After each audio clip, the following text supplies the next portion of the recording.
With that cursory introduction to Semiramis, we can now explore the central monument of Nimrod's capital city, the Tower of Babel. This monument, commissioned by Nimrod, would be his power base, his castle, his palace, his throne.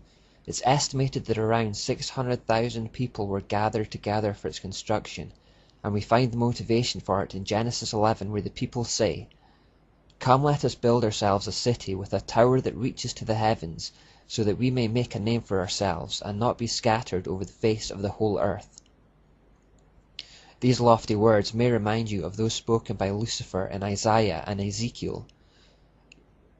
"You said in your heart, I will ascend to heaven, I will raise my throne above the stars of God.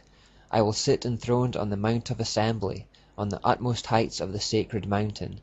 I will ascend above the tops of the clouds. I will make myself like the Most High." Notice the words "sacred mountain," the idea that God resides atop a mountain of some description.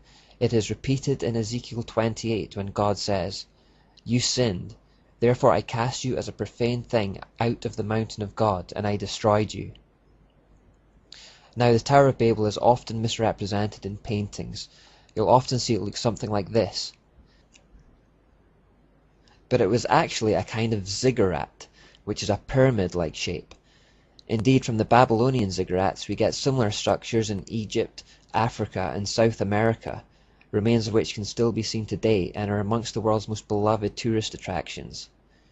The reason that they are that particular shape is that they were built to represent mountains. Satan wants to be like God. He therefore mimics him in every way. The people Satan influences do likewise. Just as Satan wanted to ascend to the mountain of God to become God, the people he influenced were the same. Nimrod built the Tower of Babel to represent a sacred mountain, at the top of which he would have his throne room, his heaven, and he would rule from there as a god.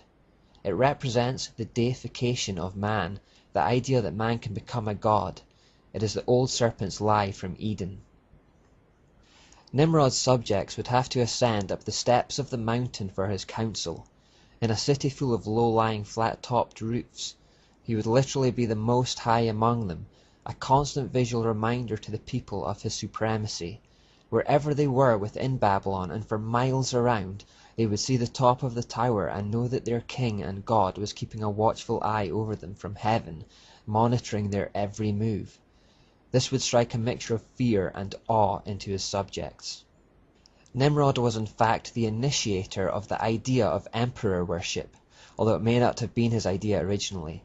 Evidence suggests that Semiramis was actually the brains behind this concept, and that it was a clever device for helping them keep a tight grip on their subjects. She appeared to understand that a surefire route to gaining earthly honor, prestige, and power is through religious authority. Nimrod was more than happy to go along with it, just as Adam was happy to go along with Eve in the Garden of Eden. By turning himself into a god and establishing emperor worship as a common practice, he maintained control over his subjects.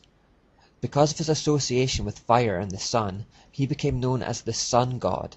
His consort, Semiramis, understandably became associated with the other leading light in the sky, a moon goddess. Around themselves as the sun and moon gods, they created an entire religion that was based on a corruption of the primeval astronomy developed by Noah's righteous ancestors prior to the flood. This religion has come to be known as the Mystery Religion.